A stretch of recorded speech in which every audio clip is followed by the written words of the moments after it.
Hello दोस्तों। तो आज एक गीता का एक छोटा सा श्लोक है कि अर्जुन पूछ रहा है, माधव, आत्मा कब अपना मित्र और कब अपना शत्रु होता है, वो हमें बताइए।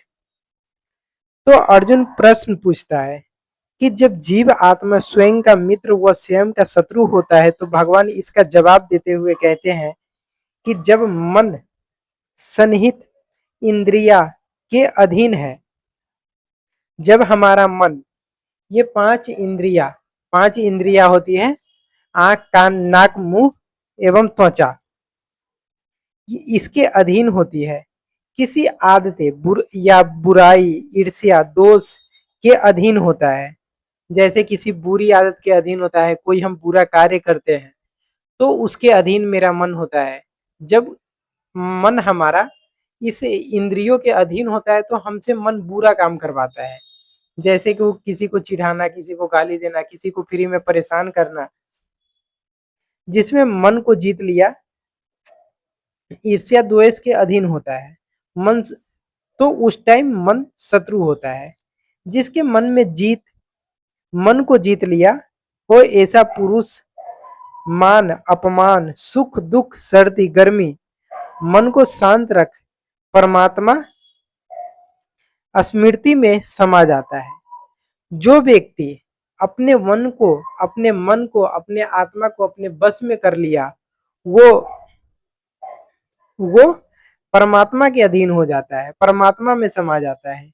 जो योगी अपने आध्यात्मिक ज्ञान और आत्मा की अनुभूति से पूर्णतः संतुष्ट रहता है, जो योगी या आध्यात्मिक ज्ञान और आत्मा से अनुभूत से पूर्णतः संतुष्ट रहता है, ऐसे जितेंद्रिय की दृष्टि में मिट्टी एवं कंचन एक समान ही होता है। जैसे मिट्टी और हीरा एक ही समान होता है। जैसे छोटे लोग, बड़े लोग, जैसे हमारे इंद्रियों के बस में रहते हैं तो कहते हैं ना कि वो छोटा लोग है, वो बड़ा लोग है। तो ये सब की भाव खत्म हो जाती है जब हम अपने मन को बस में कर लेते हैं, तो ये भाव हमारा खत्म हो जाता है। ऊंच नीच, बुरा भला, ये सब से परे हो जाता है। कंचन एक समान हो जाता है। भिन्न भिन्न स्वभाव वाले लोगों के प्रति भी सम्मान का भाव व व्यवहार करते हैं। वे अपने मन को बस में कर नियंत्रण परमात्मा की याद में बुद्धि को एकाग्र कर लेता है। तो हम समझ गए होंगे कि मन जो हमारा होता है कब शत्रु होता है और कब कब हमारा मित्र होता है।